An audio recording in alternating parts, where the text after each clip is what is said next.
Саламатсыздар, урматтуу жоокерлер. Мен сиздерди көрүп толкунданып турам.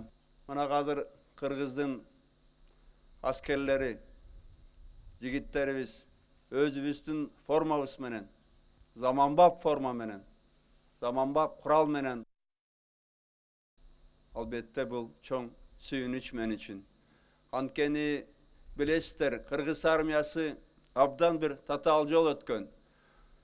Кыргыз армиясынын түзүлгөнүнө мына жакында 29 майда 23 жыл болот.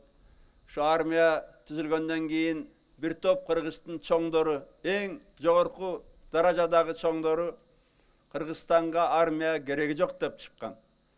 Аны мүмкүн ушу жаш балдар билбейсиңер, армия кереги жок деп болгон бир топ курал жаракты, самолеттун баарын, учактын баарын керек болсо сатып жиберишкен. Анткени ата-бабалардын сөзүн унуткан. Өзүңдүн армияңды бакпасаң, бирөөнүн армиясын багасың да. Ошондуктан албетте мына убакыт көрсөттү, Кыргызстанга заманбап күчтүү армия керек. Кеп санында эмес, кеп сапатында. Сапаттуу армия керек.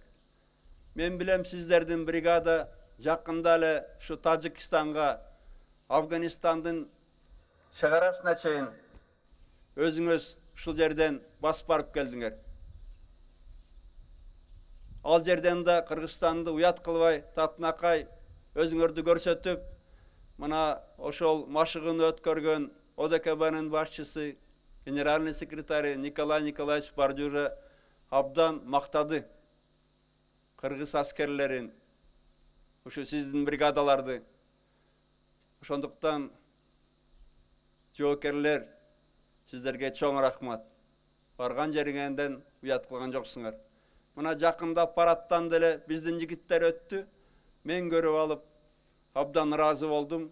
Эми мен мүмкүн антип айтсам туура эмес, мага бирок биздин балдар баарынан жакшы өткөндөй көрүндү да, ачык айтайын. Мен чыдабай айттым Медведевке, наши лучше всех деп. Ушундай, дайыма ушундай болуп тургула. Анткени Кыргыздын жоокерлери, Кыргыздын аскерлери дайыма өзүн татынакай жагынан көргөзчү. Ушу бригаданын аты да бекеринен Илбирс эмес. Кандай гана согуштарды эскерсек, Кыргыз жоокерлери эч качан өлүмдөн керек болсо коркчу эмес. Өзүнүн намысын, элинин намысын өлүмдөн дайыма жогору койчу. Ошол эле мына акыркы согушту алсак, билесиздер, Чолпонбай Төлөбердиев окко көкүрөгүн тосуп зотту жапкан. Андан кийин Александр Матросов жана башкалар ушундай эрдикке барган. Мен да ушу Москвага барганда Волоколамск деген шаарчага бардым. Ошол жерде биздин жоокерибиз рядовой Дүйшөнкуловдун бюстүн ачтык.